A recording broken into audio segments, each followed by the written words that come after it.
the Masters of Modern and the MMCast YouTube channel and podcast. I am your host, Alex Kessler, with my co-host, Ben Bateman. That peaked so much that Discord didn't want to even pick it up, so we just got like a poo, and then it just sound shut off. It was a sad finger guns. Yeah. I'm excited to be here. It's day 2 of our previews for Modern Horizons 2. We feel very fortunate and are so thankful for Wizards to give us these incredible preview cards, free previews that it's the perfect set for us. You know, we've been doing Modern content for 7 years, and now we get to get 2 sick new cards. The first one was previewed yesterday. Amazing Shadow Creature 3/2. Go listen to our whole entire review of that yesterday. It's on the channel. If you're listening to this on audio, you just are coming from that directly. But one of the coolest preview cards we've ever gotten by far. And today's is pretty sweet, man. I got to say, the one that we're previewing today, I'm pretty excited about. Oh, absolutely. I do think like these 2 sets of cards are like top end of power level we've ever gotten a preview. I'm really hyped. They do a lot of cool things to the format. The second card is actually one that we've gotten requests for as cards they want. Like when we did our Modern Horizons video and Modern Horizons 2 video, is a type of card that people wanted that wasn't printed in Modern Horizons 1 that they wanted to see in 2. And or Keldheim. That's a little bit of a sneak preview of what this card is about.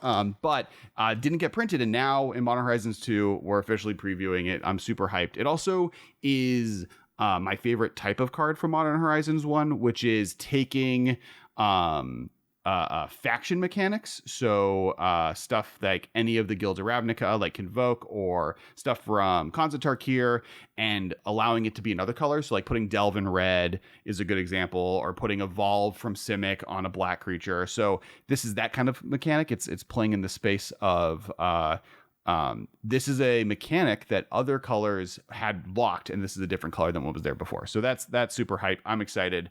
Before we get into what it is, for those who don't know or are just tuning in for the first time, we are the MMCast YouTube channel. We do primarily Modern content through the Masters of Modern podcast, also known as the MMCast podcast. We also do a Commander live stream every Monday night on twitch.tv/Kess Wiley. That also then lives on the Kess Games YouTube channel, which is our sister channel that we do. We release all the Commander content there. We were releasing it here. We've now moved it officially over there for people that are normal listeners wondering where those went. They're on the Kess Games YouTube channel. Link will be below.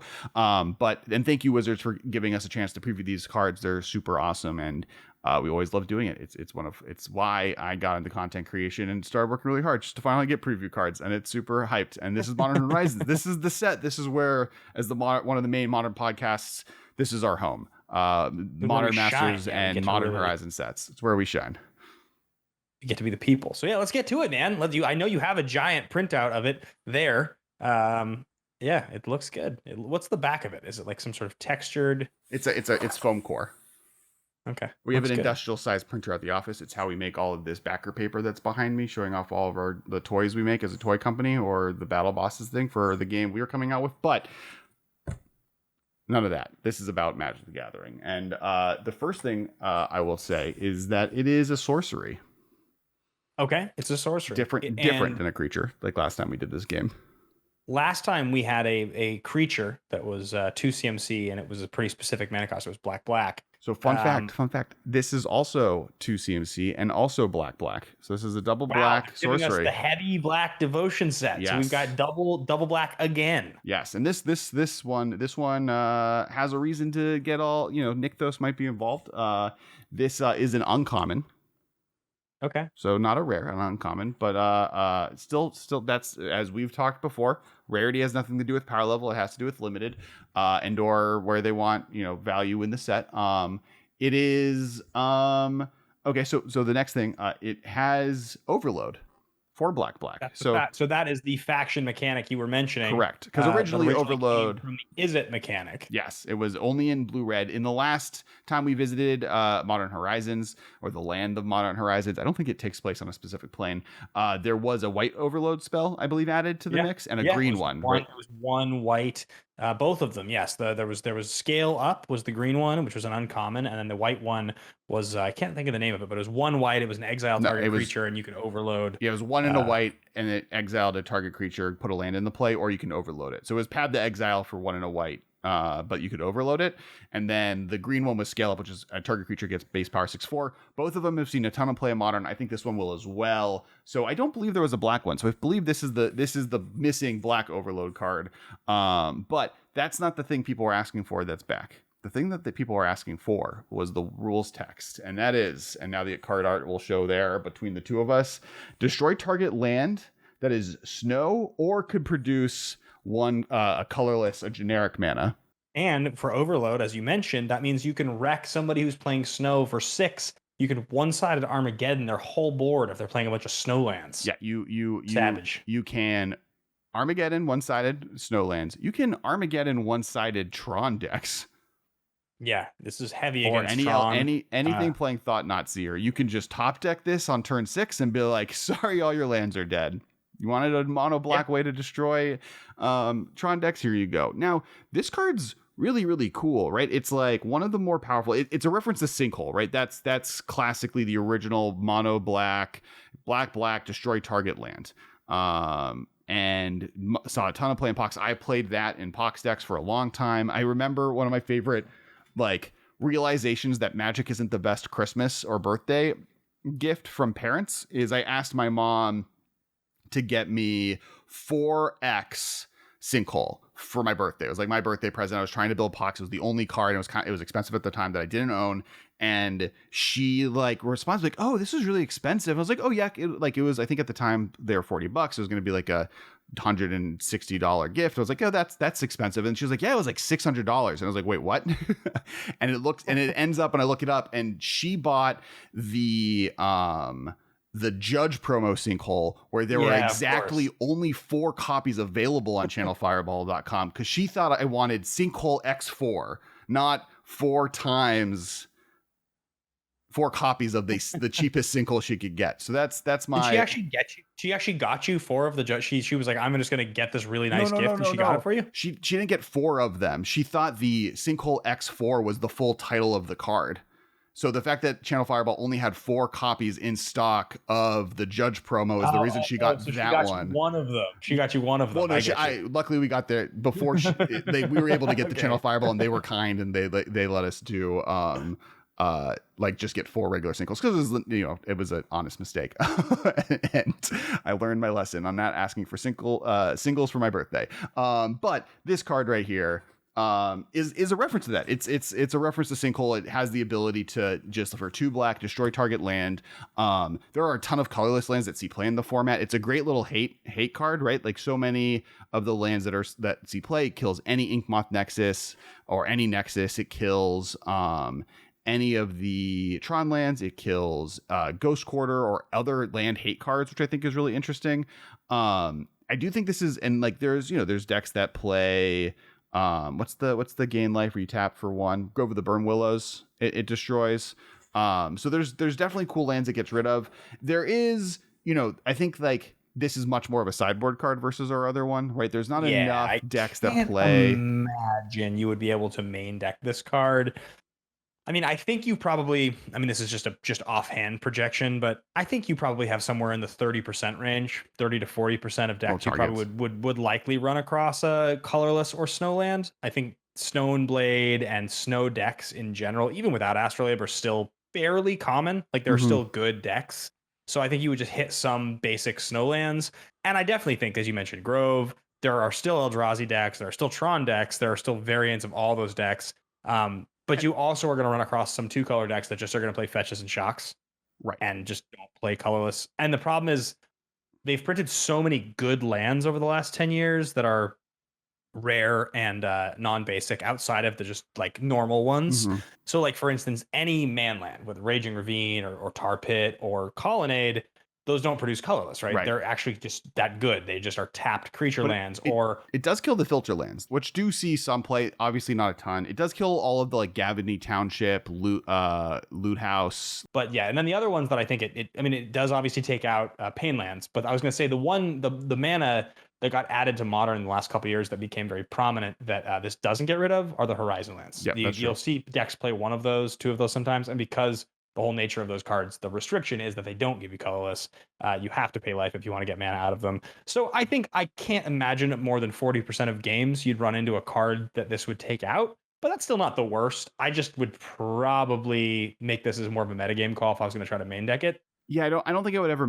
I think like the big miss that this card maybe even was designed for was Field of the Dead, right? Like that card was so much more ubiquitous 6 months ago that this became a much more important piece to being able to fight that card. I do think, and the fact that snow decks were as popular as they were, even 6 months ago, I think that this card is like they're definitely in John, definitely in decks. I've definitely had like a two of full meta mages, or what's the I always forget it, the devoid 4 mana, exile a land, and then you extirpate them. Right. It's called Crumble right to there. Dust. Yeah, Crumble to Dust. So like there are those cards that like do that. This is a card that I would probably put in a Jund deck instead of. The fact that this like is useful on turns 2 through 5 and then is a nuclear option that will win you the game on turn 6 if you can get to it against Tron decks and against Snow decks is like a real consideration. This could hint that over the last week, all of those amazing Snow cards Wizards has that were previewed, or that one Snow card that they previewed, we have, obviously we know what has been previewed because we didn't record this 2 weeks ago as of day of release. This could be also another answer of like being able to fight the cards that are being printed in the format. That's kind of one of the complaints people had during Modern Horizons 1, and that's what I was mentioning at the beginning of the podcast. As we entered the world of Snow being reprinted on powerful cards, there was a moment where Snow became, there's just no reason to run basics. There were people joking like, oh, why would I ever run a basic land when Snow is better? And like the limitation on like, oh, there's only 3 times Snow is printed, I only get to play with one of these 3 Snow arts. That's been fixed definitely by Kaldheim coming out. And then also just like some of the big incentives for Snow ended up being so powerful they got banned. But I think those decks are still a thing. And this is a great answer to those. And more cards in Snow may be being printed more. I think they've decided people like Snow. And this makes it so that a basic land is still like a Snow land in Modern is no longer just strictly better than a basic land. Yeah, the other thing that I think stands out about this is, so today, right now, given what we have, this card isn't main deckable because the cards that people play are not, by and large, lands that produce colorless and Snow. Like I said, 30 to 40 is my guess. After the printing of the set, maybe that changes. Maybe we do drift more into Snow, and maybe that becomes even stronger. But the truth is, lands that produce colorless mana are one of Magic's staple mainstays. Sure. And over the years, they go back to that over and over again. Yeah. So the fact that this card now exists is because right now I imagine ripping this card mid-game, casting it as a 6-drop, and it's either going to be completely nuclear or it's going to be 6 mana to get rid of like 1 or maybe 2 lands, right? Like you're not going to get like outside 4 out of 7 in most decks right now. But in a few years, if they go back to a few land cycles or if they focus on Snow further, this card just gets better and better every year. The fact that this exists now, I think, is a very cool option. And it's one of those cards that we're going to see start popping up in sideboards, and we're going to see it become a defining card at a certain point. It might just not be there yet. Yeah, I mean, like if they print the Grove of the Burn Willows as a full cycle, which could happen in any day, if they revisit Wingding, Eldrazi mana in a real way, which is that's something I'm really excited about. I think that would be a really cool thing to revisit at some point. That's a way for this card to become more relevant. There's already 2 decks, right? Any Snow deck, which is now going to be a thing forever, and any Tron deck already wants this. Affinity decks also play a lot of colorless producing lands, so that's another deck. Like any artifact based decks lean heavily in that world. And I think, I don't think this is a main deck card. I don't think it ever will be. I think this is a sideboard card. I do think, though, outside of Modern, that there is more conversations in main deckableness, specifically in Commander. There is no sideboard, but in Commander or Highlander formats, especially in Commander, like this card's bonkers to overload it, right? And it's like kind of the perfect level of fair, where it's like it's a great useful tool. Early game, you can use it to get rid of an Academy Ruins or just like something that someone is doing that's unfair. And then late game, you're able to just like blow up 6 of your opponent's lands amongst them. So it's not backbreaking, but it gets rid of their Field of the Dead and that person's Academy Ruins and that person's Hall of Heliod and that person's Wasteland that they tapped and that person's Strip Mine. And now you don't have to worry about those cards. I think that like on its own makes it super valuable. And then in Legacy, the ability to get rid of Wasteland is like the reason this could be even main deckable, right? Is like most decks are playing Wasteland and Legacy. And so this does have a target in every deck you're facing as you need to be wanting to destroy their land like that, but that's an option there. Yeah, I think the issue there is that if it's untapped, it's like using this against them is dumb because you're spending a card that they're just going to pop their Wasteland in response to take out your land. Well, I'm thinking in pox. I think in mono black. Like I think that's if you're playing mono black, then like you like if you're playing them out. Yeah, you just don't want them to be able to hit your own basic that non-basic that's relevant. But those decks are playing mostly swamps to kind of have that effect. So I think that's kind of the goal there. I'm really excited by this card. I do think. Like I love all the ones they previewed that I can't talk about because we haven't seen the set yet. But I love when they take mechanics that were like specific to a single group and extend it to other colors to see what it looks like. We played Modern Horizons last weekend for the first time. We did a big draft of Modern Horizons and Time Spa Remastered. We did a draft format where you draft 2 times, and then each deck you build 2 different decks, and then you have to play with one at random, and then you have to play with the next one, and then you get a third match if you go best of 3. It's really fun. Highly recommend if you have the time. But Modern Horizons, one of my like MVPs was the 0/1 goblin, 1-mana goblin that has Exalted. Oh yeah, that card's sweet. I did like 30 damage over the draft with that because I like in 3 games I got it turn 1 and I played it and they were just like, I'm not gonna block this 1/1/1/2. Like I'm not gonna for whatever reason I was able to tempo them out of being able to stop my 1/2. And then by the time it was irrelevant, I had another creature that then the Exalted carried over too. So it did like the Noble Hierarch thing. It was great. I had such a great time. I love when they do stuff like that. So I'm super hyped seeing Overload return on other cards. I loved it last time they did it. I love this card. The fact that they've now given a real weakness to Snow, I think is like just really important. I think like agreed. Snow before Modern Horizons 2, Snow was just bad. The way they answered to make sure that Snow was never better than basics is they just never made good Snow cards. Or there are like 3 actual tournament playable Snow cards ever printed.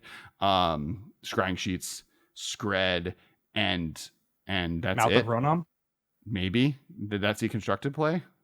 There are Snow. Mouth of Ronom back in the day could like blow. I could kill something. Scrying Sheets was the card draw one. And then Skred.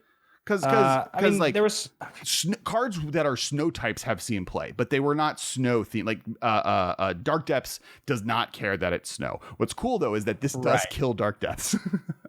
This does. True, yeah. So that's another cool. This also is a sorcery, so that doesn't work. I was thinking, does it kill Thespian Stage as its clone to Dark Depths, and can you respond to kill it? You can if this was an instant, but it's not. It's a sorcery. Can I add really quickly to our conversation of MVPs from because it was really fun what we did. Like we drafted a full Time Spiral remastered deck. We drafted a full Modern Horizons deck. And then, like you said, we got to play with both, and it was like a roll-off thing. And I had this great memory of being way back in the day and playing Future Sight and the card Riddle of Lightning. And I used to love Riddle of Lightning. Red 3 instant, choose a target, scry 3, reveal the top card of your library, and you get that much damage to a target. So I took 4 of them in our draft. I ended up with 4 Riddle of Lightnings. Okay. Plus I ended up with like a million high-cost cards with weird things. So like Keldon Halberdiers and the white Ivory Giant, like, the 5 and 7 mana suspend cards. Gathan Raiders, that's a morph where you can unmorph it by discarding a card. I had 2 of those. They cost 5 face value. So Angel of Salvation, the 8 mana Convoke 5/5 with Flash. So the whole idea of every single time I played Riddle of Lightning was this is going to usually be 5 mana, 5 damage, instant speed. Like it will set the top of my library and I will almost always get 5 at least out of this. Right. And I had one game where I was playing against our buddy Matt Danovic and it was like pretty close. And I just had 2 of them in hand. And I just like end of turn domed him 6. Drew, domed him 5, and happened to draw another one that I had scried to the top. Nice. And just like 15'd him over the course of 2 turns. And he was like, oh, that was fun. I was like, this is so sweet. It's like, he's just so stupid, but what a good way to win. That was such a cool format. I think maybe one idea I had was, and this might be big brain plays, it might be exhausting to do, is draft 2 drafts, because originally what we were going to do is draft 3 draft, and then people were like tired Yeah. after the second one and we wanted to play, so you'd need like a whole afternoon to do that. But maybe an idea is draft 2 drafts but do 4 packs, and your decks, you have to build 3 decks once you're done. Each of those decks have to have exclusively cards from each set. Like, you can't have cards from the other set in your deck, but then you get one deck that is a mix. Oh, okay. That's the extra card. So you get to. I see what you're saying. That's why you do 4 pack, right? So you get like the draft shaft of the first 2, and then you get a whole extra pack from each set that you then have to like put together and see if you can build a deck. It might be like That sounds kind of nuts, because I feel like you would still just be drafting for the strength of your deck A and B. So you would just have like the chaff version, the last unplayable cards of your deck A and B that would just form another of the same color decks that was way less powerful, is kind of my guess. Maybe, or like it like benefits you in pack 1 for both sets to just like pick the best card every single time from the pack, and then hopefully when you get to your last pack of each, you're like able to like pick what that deck looks like. Want to do. I mean, I It thought sounds like our something idea that like was super cool. Magic pros that are like top level would love to do, and then people that haven't played this draft format 100 times would be like, Would be like, this is so dumb, would be yeah. so difficult. I'm down. What Let's I do want to it. do is, because we were almost there with the 3 drafts. We just started a little late, but like for one of our BT weekends that we go and do, where we do the whole, we do the whole Highlander thing and all that. Yeah. We bring cards. I would love to do that with the group, and especially if it was an actual 8 players or like 16, so that we had an exact number. I would love to draft 3 decks, and you do the whole roll off thing we were talking about. Like, that sounds like such a fun way to play with really devoted players that want to like give a whole day of Magic, like start at noon, Right. kind of a thing. That just sounds perfect. So it would be expensive, but I would do it in a heartbeat. It literally sounds like a dream. Yeah. I think there's like really cool things you can do mixing with draft formats once you start adding multiple deck drafts that you do. And I'm really excited once we get the Paper Magic to try that out. But and to do with like one you could do is you could do Modern Horizons 1 and Modern Horizons 2, and then draft like those 2 sets. That would be cool. Because the problem is I don't think you can draft them together very easily, right? I think like we don't know yet, but I don't think snow is going to be as important as a mechanic to the format, and like other kind of through lines, like the tribal synergies might not be as prevalent in the set. Might be wrong. For those who know, this card is coming, I believe, on the last day of previews, and we are recording this 3 weeks ago before we've seen a single card but counterspell. So we don't know what's in this set, but I would imagine they're not very draftable together. And because of that, but this would be a cool way to do like a Modern Horizons all-in draft where you like can get some of the pieces that do work, like the changeling cards that can go in either set. I don't know. I would be down to try this. But there's honestly the more we talk about it, the more I start thinking about crazy formats where we could like, okay, I know that we have to end the episode, but let's just think about this for a second. Okay. If we want to talk about like Masters sets that have a focus of dope cards that like crossover, right? Yep. So you get Horizons 1 and 2 for sure. Yeah. You get all 3 modern master sets. So that now you have 5 sets that are kind of focused in the modern world. You have Eternal, Iconic, Ultimate, Double. So that's already 9, right? Am I missing one master set? Eternal, Iconic, Ultimate, Double. The problem with doing it as a chaos draft format where you're doing all the master sets is that now you're just drafting like 3 decks out of a single pool, and that pool has no like unification, right? That would be so hard to keep track of. That one you're just drafting 3 decks, but you're drafting a sealed pool, and then you're building 3 decks out of a sealed pool that you drafted, which is definitely possible, though intense. I like the idea of more keeping it like you have to have one set and you have to have another, and that way it's not. No, I think you would still. No, I think what I'm saying is I don't think you would do it as like you draft them all to be together. I think you would pair those sets in the best way you could based on the mechanics, and each draft would be a chaos of 3 of them. So I think you'd have like Horizons 1 and 2 Sure. probably paired with like Iconic. So you and do it how we did it already, where you draft, you build a deck, and then you do a second draft and you build a deck, and they don't mix, and then you just have 2 cool different chaos draft decks that you have to then battle off. I'll bet you Modern Masters 1, 2, and 3 would probably be the next block. And then the remaining master sets, which is probably Ultimate, Double, and Eternal, are probably their own thing. So you have probably 3 different masters things. You do 3 drafts back to back, and now you do the thing where you roll off. Like I have to think probably the cost to do 9 of them with such master sets would be expensive. Like that sounds 150 to extraordinarily 200 expensive. person. Yeah, like it would be expensive to do it. And then there's Time Spiral Remastered I forgot about. So like I have a feeling it would be like 150 to 200 to do 9 packs like that. But honestly, I would love to like reach out to some of our Magic friends and be like, let's do this for a day. Let's have like a full Magic day a few months from now, like, and try to plan this. This sounds like such a fun day. Yeah, I mean, I'm always down to do cool draft formats. I mean, like, I'm also excited for mystery boosties to come back. Mystery boosters are coming to like regular card stores. I believe they did last week. So that's something I'm also hyped about. There's just like a lot of cool Magic to do this summer, and now that we can, because we got vaccinated, it's really hype. But once again, thank you so much, Wizards of the Coast, for giving us the chance to preview these 2 cards. Mono Black is rising. Let's do this. Let's make this happen. I'm hyped. Between the 2 cards, I think I know what my favorite one, but Ben, do you have a favorite? I mean, we didn't even talk about the fact that the name Break the Ice is a straight laugh out loud. Like, it's phenomenal. It's like it's like very, very funny that like they've had this in their pocket for a long time. They've had this name like being like, we need the card for this, and then they eventually designed it. But I do think the Dalatai, what'd you call it? How do you pronounce it? Duathi, I think I said Duathi. Is it Dalthai? I think our Duathi Voidwalker is my favorite. This card rocks. Look like the glare on the moon. I actually for a second thought that was the glare from my ceiling, and then there you can see I have like a big L. Yeah, this guy's really cool. I think both are great, right? Like I think both of these are super playable. Like I think this one has the highest ceiling, but also maybe the highest floor. Like this could just not see play. I don't think that's going to happen. I think this is like the real deal. But it has like some features of a card that won't see play. It doesn't do anything when it enters the battlefield, dies to everything. Versus like the forever decks that can do 2 black will have this in their sideboard to fight Tron decks. Like regardless of anything else that happens in Magic, like this wrecks Tron all day long. So yeah, I'm hyped for both. Really excited to see what other sets come out. So those who don't know, we recorded this way ahead of time, so we're excited.